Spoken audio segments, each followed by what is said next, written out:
Number 37749 up Bandel Katwa local will depart at its scheduled time at 12 hours 15 minutes from platform number 7. অনুগ্রহ করে শুনবেন গাড়ির সংখ্যা 37749 up pandal Katwa local নির্ধারিত সময় দুপুর 12:15 হ্যালো, আজকে আপনাদের সাথে শেয়ার করব আমি শান্তিনিকেতনের ট্যুর প্ল্যানটা। শিয়ালদা এবং হাওড়া থেকে বেশ অনেক কটা ট্রেনই বোলপুর শান্তিনিকেতন স্টেশনে যায়। তার মধ্যে কয়েকটি হলো Uttarbanga express, Maa Tara express, Kanchankanya express, Saraighat express, Vande Bharat express etcetera. Maa Tara এক্সপ্রেসে আমি রিজার্ভেশন টিকিট পাইনি বলে আমি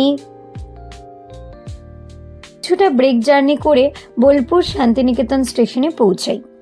আমার সাথে আমার মা বাবা গেছিল, তাই রিজার্ভেশন টিকিটটা খুবই দরকার ছিল আমার বাড়ি কাঁচরাপাড়া থেকে আমি নৈহাটি থেকে ব্যান্ডেল লোকাল ধরে আমি চলে যাই বোলপুর শান্তিনিকেতন স্টেশন।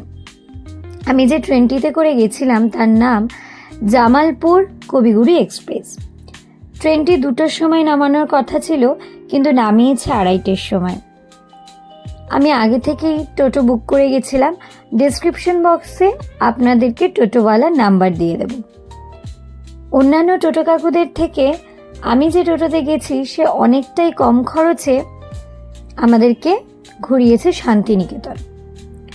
প্রথমে আমরা টোটো করে সেবাশ্রম গেছিলাম, সেখানে আমরা খাওয়া দাওয়া করে চলে যাই সোনাঝুরির হাট। মোটামুটি 3:45 থেকে 4:30 মধ্যে আমরা পৌঁছেছি সোনাঝুরির হাট। সোনাঝুরির হাট সূর্য ডোবার সাথে সাথে বন্ধ হয়ে যায়। মানে ধরুন হাতে ছিল আমার 2 ঘন্টা মতো, তাই 2 ঘন্টাতে পুরো ভালো করে সোনাঝুরির হাটটা আমরা ঘুরতে পারিনি। তবে আশা রাখছি পরের বার আপনাদের সাথে পুরো হাটটা ভালো করে ঘুরিয়ে দেখাবো। সোনাঝুরি হাটে গিয়ে আমরা আমার বাড়ির চারপাশে যারা রয়েছে তাদের জন্য টুকিটাকি জিনিস কেনাকাটি করছিলাম। দেখলাম সেখানে সাঁওতালি দিদিরা নাচছে, যেটা খুবই সুন্দর লাগছিল দেখতে। এবং ওখানে না অনেক বাউল গান আপনারা শুনতে পাবেন, খুব সুন্দর সুন্দর বাউল গান, যেটা আমাদের খুবই মনের কাছের মাটির গান, বাউল গান। ওখানে গিয়ে আমরা ব্যাগ কিনলাম, টুকটাক জামা কাপড় কিনলাম। জানেন, ব্যাগের দাম 30 টাকা থেকে শুরু, এবং 100 টাকাতে না অনেক বড় বড় ব্যাগ পাওয়া যাচ্ছিল। ওখানে হাতে তৈরি লণ্ঠন এক দাদু বিক্রি করছিল।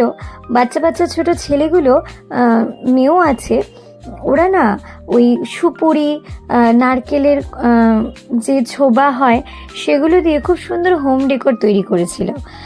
সেগুলো অবশ্য আমি একটা নিয়েছি, খুব অল্প মূল্যে ওরা ওটা বিক্রি করছিল। যদি পারেন ওদের এই উৎসাহটা দেওয়ার জন্য একটা করে কিনবেন। ওখানে শাড়ির দাম 250 থেকে শুরু, এবং যত সুন্দর হাতের কাজ তত সুন্দর দাম। আমরা তো জানি ওখানে হ্যান্ড স্টিচ খুবই বিখ্যাত, তাই প্রত্যেকটা কুর্তি, পায়জামা, শাড়ি, র্যাপার সবেতেই তাদের হাতের ছোঁয়া ছিল। ওখানে জানেন একদম বাচ্চাদেরও জামা কাপড় পাওয়া যাচ্ছিল। ধরুন 2 বছর 3 বছরের বাচ্চাদের খুব সুন্দর। আমার দাদার মেয়ের জন্যও নেওয়া হয়েছে 3টে। রাস্তা দিয়ে যেতে যেতে আপনারা দেখতে পাবেন খোয়াই নদীর একটুকু অংশ। খোয়াই নদী নামটা হওয়ার কারণ নদীটার না অনেক স্রোত, এই স্রোতের জন্য নদীর দুপার ভেঙে যায়, যার জন্য এই যে নদীটার পার ক্ষয় হয়, তাই নদীটার নাম দেওয়া হয়েছে খোয়াই নদী। সেখান থেকে আমরা বেরিয়ে কঙ্কালীতলায় যাই। কঙ্কালীতলা এবং সুরুল রাজবাড়ির যে গল্পটা রয়েছে সেটা অনেকটাই বড় বলে এই ভিডিওতে আর শেয়ার করব না, সেটা নেক্সট ভিডিওতে আপনাদের সাথে শেয়ার করব। কঙ্কালীতলার পাশেই আমাদের রয়েছে কোপাই নদী। হ্যাঁ, রবীন্দ্রনাথ ঠাকুরের কোপাই নদী, যার জন্য অনেকটা বিখ্যাত হয়েছে আমাদের রবীন্দ্রনাথ ঠাকুরের জন্য এই নদীটি। আমাদের ছোট নদী চলে আঁকে বাঁকে, বৈশাখ মাসে তার হাঁটু জল থাকে। এই যে আমাদের ছোট নদী, এই ছোট নদীটাই হলো কোপাই নদী। ছোটবেলায় আমরা সকলেই সহজ পাঠে পড়েছিলাম কবিতাটা। কোথায় না একটা স্মৃতিচারণ হলো এই নদীটাকে দেখে, একটা ছোট্টবেলার একটা স্মৃতি চোখের সামনে ভেসে উঠল, খুব ভালো লাগছিল। কোপাই নদীর ধারে একটু বসার ব্যবস্থা করা আছে, আমরা সেখানেই বসে কবিতাটি বলছিলাম এবং ছোটোখাটো আমাদের ছবি তোলাতুলি চলছিল। বেনারস এবং বাবুঘাটে যেরকম গঙ্গাকে পুজো করা হয় না, সেই রকম এই নদীটাকেও পুজো করা হয়, জানেন তো। একটা বেদি করে সন্ধেবেলা সন্ধ্যারতি হয়, যেরকম আমরা দেখতে পাই। তবে বেনারস বা বাবুঘাটের মতো অতটা বড় নয়, এটা খুবই ছোট, তবে খুব সুন্দর। যদি কখনো সন্ধেবেলা যান, আমার মনে হয় আপনারা উপভোগ করবেন এই দৃশ্যটিও। চারিদিকে অনেক জমি এবং সেই জমি ভরা ধান চাষ, সুন্দর গরু ছাগল ভেড়া চড়ে বেড়াচ্ছে, একদম গ্রামের মতো পরিবেশ। ওখানে জানেন তো মাটির ঘরও দেখতে পাবেন। আমার খুব ভালো লাগছিল। মানে শহরের মানুষরা তো এই জিনিসগুলো মিস করে, তাই ওখানটা গিয়ে না একদিনের জন্য অনেক রিফ্রেশমেন্ট আপনারা ফিল করতে পারবেন। সেখান থেকে আমরা চলে যাই সৃজনী শিল্পগ্রাম। সেই সৃজনী শিল্পগ্রামে জনপ্রতি 30 টাকা আর স্টুডেন্ট কার্ড দেখালে জনপ্রতি 10 টাকা করে টিকিট কেটে ঢুকতে হয়। নর্মালি সৃজনী শিল্পগ্রাম 7টি রাজ্যের পোশাক এবং তাদের কালচার নিয়ে তৈরি হয়েছে। এক একটা কুটিরে সেই রাজ্যের পোশাক পরা কোনো লেডি বা পুরুষ এবং সেখানকার যে কালচারগুলো রয়েছে, যেমন বীণা তবলা বা সেখানকার যে বাদ্যযন্ত্র বেশি চলে, সেগুলো তুলে ধরা হয়েছে কুটিরগুলোর মধ্যে। সত্যি বলতে আমার খুব একটা ভালো লাগেনি। আসলে 10 টাকা জনপ্রতি টিকিটে ঠিক আছে, কিন্তু 30 টাকাটা আমার অতিরিক্ত লেগেছে। তারপর একবার ঘুরতে আসার জন্য কোনো রকম ঠিকঠাক। এরপরে বিশ্ব বাংলাতে আমরা দেখতে পাবো আমাদের নোবেল প্রাপ্ত অমর্ত্য সেনের বাড়ি। রামকিঙ্কর বেইজের বাড়িও সেখানে দেখতে পাবেন এবং ওনার একটি স্থাপত্য সেটিও আপনারা দেখতে পাবেন। শুনছিলাম আমাদের টোটো কাকুই গল্প করে বলছিলেন যে সেই স্থাপত্যটি 3 মিটার দূরে পাথর ছুঁড়ে ছুঁড়ে উনি তৈরি করেছেন। কোনো মানুষ এতটা দূর থেকে এত সুন্দর একটি স্থাপত্য তৈরি করতে পারে, সেটা না দেখলে বিশ্বাস হবে না। আমরা তো সামনে থেকেও ভালো করে আঁকাটা আঁকতে পারি না। ওখানে একটি বটগাছ আছে যেখানে রবীন্দ্রনাথ ঠাকুর বসতেন। একটি সঙ্গীত ভবন আছে, খুবই সুন্দর।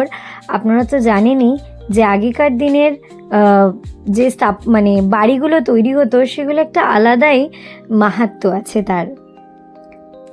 ওখানে আপনারা দেখতে পাবেন রবীন্দ্রনাথ ঠাকুরের যে স্ত্রী মৃণালিনী দেবী, ওনার শেষ নিঃশ্বাস ত্যাগ হয় যে বাড়িতে, সেই বাড়িটিও এখনও অক্ষত রয়েছে। এবং আমরা ছোটবেলা থেকেই শুনেছি যে আগে গাছের তলায় বসে পড়ানো হতো।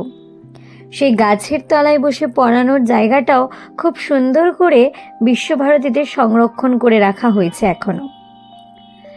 মোট কথা, শান্তিনিকেতনে যদি আপনারা প্রথমবার যান, তাহলে এই সাইট সিনগুলো অবশ্যই করবেন। কিন্তু এই সাইট সিনগুলো বারবার করার মতো কিছু নেই। শান্তিনিকেতনে যদি কেউ একের বেশি যান, তাহলে তারা এই নিরিবিলি পরিবেশে একটা দিন কাটাতেই যায়। এবং সত্যি বলতে সোনাঝুরি হাটে তো মেয়েরা যাবেই যাবে, সে যতবারই আসুক না কেন। এবার বলি আমাদের টোটো খরচ। এই 2 দিন পুরোটাই আমরা টোটোতে ঘুরেছি এবং তার জন্য টোটো কাকু আমাদের থেকে 1350 টাকা নিয়েছে।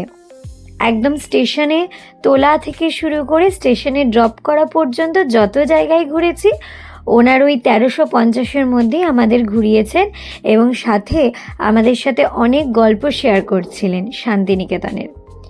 খুব সুন্দর একটি দিন কাটলো।